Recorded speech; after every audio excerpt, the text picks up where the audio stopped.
Matapos ang nakakabitin na last panel ng pagdating ng lalaking naka-hoodie na si Yuji Itadori, ay ngayon na lumabas ng spoilers para sa parating na chapter 20 ng JJK Modulo ay sa wakas masasaksihan nyo ang peak talaga mga kaibigan, napakatindi na spoilers so far nitong JJK Modulo. Pero disclaimer muna, spoilers pa lang po ito, kaya mga impormasyon at mga eksena na ilalahad ko ngayon ay kulang-kulang pa at subject to change. Kaya namayog na natin patagalin pa. Let's go! Nagsimula eksena dito sa Jujutsu Tech Building na kung saan ay derechahang umatake si Oski kay Yuji. Napasimple lang na pinigilan ni Yuji. Di naman makapaniwala si Oski sa lakas ni Yuji at nag-wonder siya ngayon sa kung sino raw ito. Maya-maya pa'y naghanda naman si Yuji ng curse energy dito sa kanyang kamao, and seconds later ay sinuntok niya si Oski ng isang black flash na suntok. Isang black flash kaagad mga kaibigan mula sa isang napaka-casual lang na suntok. And just like that ay tumilapon talaga si Oski at derechahang nawalan ng malay. Subalit di lang itong ginawa ni Yuji, inatake rin niya pati itong si Mino na dinalpisan niya ng kanyang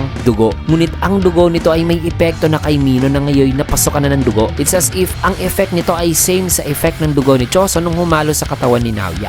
Matapos niyan ay may kita naman si Miyagune na nakasimangot dahil sa ginawa ni Yuji sa mga Jujutsu sorcerers na nahimatay lahat. Habang si Mino ay tila ba'y naiinis na nakipag-usap kay Yuji na ngayon nakatayo at nakatingin lang sa kanya. May kita na sumisigaw ngayon itong si Mino, pero di pa natin alam sa kung anong sinasabi niya dito kasi wala pang translation sa scene na ito upon the time of recording. Matapos niya ay ayon pa kay Yuji mula sa rough translation naman na di raw siya mag-i-interfere. Uubusin lang daw niya mga curse spirit na lumabas na sa Tokyo at ipe-prevent lang daw niya sina Tsuragi at Maru na di makahalo sa labanan ni Dabora at Yuka pati na kay Mahoraga. Na kung mamamatay daw ang apo ni Yuta ay doon na lang daw niya tatapusin ng di raw natapos nito. Napag-usapan din dito ang pagiging lonely na ni Yuji na parang nakipag-usap na lang siya sa kanyang sarili at depressed siya mga kaibigan obviously. Matapos niyan ay inilipat naman ang eksena dito kina Mahoraga at Dabora. At ang pinakamatinding development ni Dabora ay nangyari na nga after unlocking RCT o reverse curse technique, sapagkat dito na siya nakapag-eksperimento na sabi sa kanyang isipan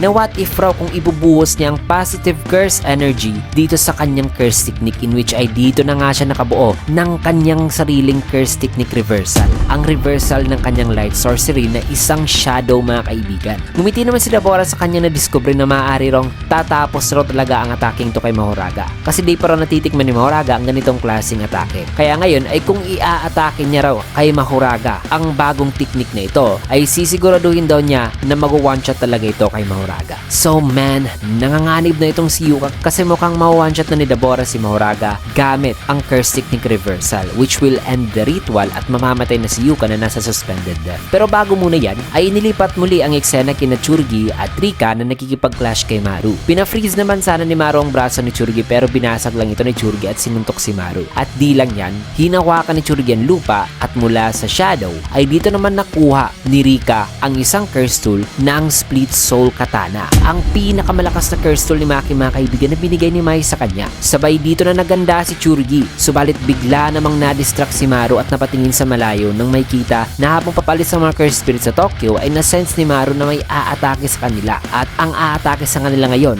ay walang iba kundi si Yuji na nasa malayo na tila ba'y nagsasalita. Sabay dito na siya naghanda at inactivate ang dismantle. At ang dismantle na yan ay well, napakalakas at napakalayo ng inabot. Ang range nito ay grabe, napakalawak at napakahaba rin ito. Isang napaka-destructive na dismantle na casually binitawan ni Yuji. At ang dismantle na yan ay nag one hit delete sa marker spirit. At kitang-kita naman ang dalawang napakalaking pagsabog na nangyari. At dahil dyan ay umepekto na nga sa third eye ni Maru ang pagkamatay ng marker spirits na yon. Kaya nagawa siyang maatake ni Tsuragi. Kinuha naman ni Maru ang kanyang espada, subalit habang naghahanda si Tsuragi ay tila ba'y may sinabi siya kay Rika at sumagot naman dito si Rika at nagdulot ito ng pagkahulog nitong skull mask ni Rika. At may kita na si Tsuragi na lang ang kaharap ngayon ni Maru at parang nawala na si Rika o nawala na ang kanyang presensya. At hawak-hawak ngayon ni Maru ang Split Soul Katana na ang pinakamalakas na curse tool ng kanyang lola. Man, grabe. Sobrang tindi ng mga nangyayari ngayon. Si Yuji ay nakapag-perform ng Black Flash na parang at his own will na. Ang blood manipulation din nito ay may epekto na sa normal na tao na natatamaan nito kasi kasi technically may dugong curse spirit na rin si Yuji. At the same time ay ang kanyang dismantle ay mala world cutting slash na ni Zuko na